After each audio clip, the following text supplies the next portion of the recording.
Hello friend, I hope you're doing well. Today is going to be a pretty popular topic, although I feel it's not touched on enough, and that is what in the world do you do when you go on vacation and you have to leave your Betta behind, or more specifically, when you have to leave somebody in charge of your fin friend.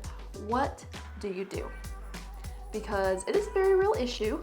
Recently, especially because of summer, I've been seeing on my forum and on some other groups in Facebook that I'm in, I've seen a lot of people posting about issues that they had when they came back from vacation after they had left a friend or family member or neighbor in charge of their Betta.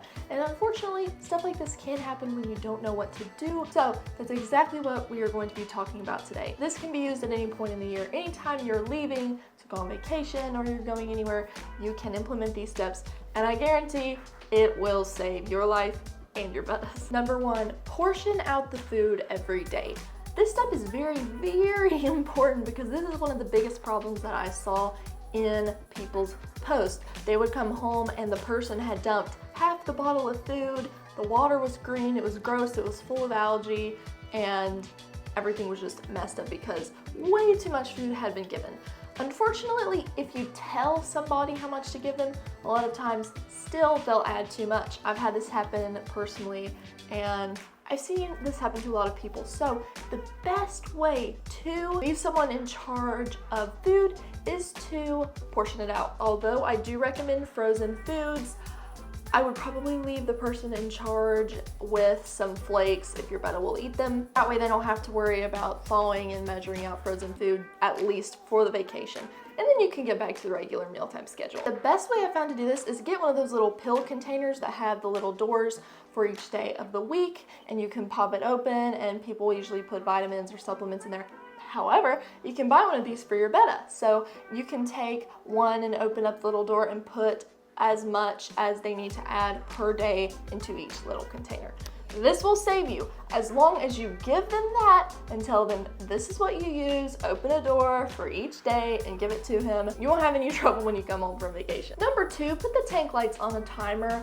I find that a lot of people kind of, especially when they're not fish keepers themselves, they have a hard time understanding when you specifically need the light to be turned off. So if you put it on a timer or if you put it on a plug that can be controlled from your phone no matter where you are, then you have the power to turn it on or off, or you have the power to set when the lights go on and off. That way it's hands off, they don't have to worry about it, and it can keep the same lighting routine.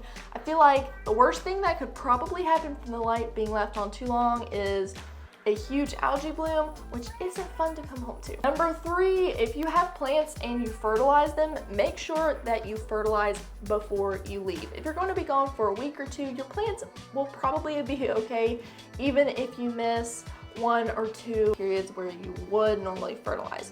I feel like if you tell a person to add fertilizer, it's highly likely that they will accidentally add too much, and then that can also lead to a huge algae bloom. Number four, make sure you clean the tank before you leave. This will make sure that you are leaving your Betta with a clean environment. Plus, I personally wouldn't really trust anybody else to clean the tank for me while I was gone, so I'd feel better if I just did it myself the day before I left. Number five, and this step is up to you, it just kind of depends on the person you're leaving in charge, but if you have anybody that's kind of nosy, or maybe they just think that they want to do a little extra for your Betta while you're gone, and they get into your drawers of fish stuff and they want to try to add and play around with stuff, if there's anything that could be potentially harmful to your Betta when you left, if that stuff was added to the tank while you were gone and you weren't supervising, just hide the stuff.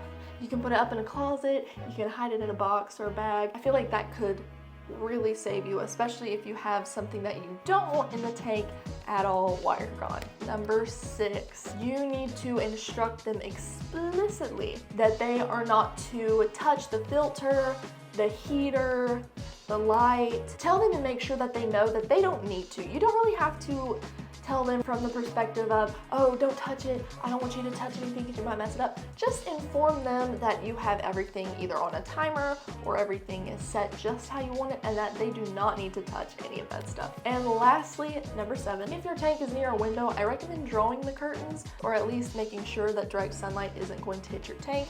That way, while you're gone, you can make sure the tank doesn't get too much light that can cause an algae bloom. All right, friend, I hope this helps. If you're going on vacation, I hope you have a wonderful time, no matter who you're putting in charge of your tank. If you've ever gone on vacation before and had any accidents or discovered some really good tips that maybe weren't shared in this video, go ahead and share those in the comments. I would love to hear them, and I would love to hear if you've ever had any mishaps before that led to some lessons learned. All right, friend, I hope you and your Betta have a blessed day, and I will see you in the next video.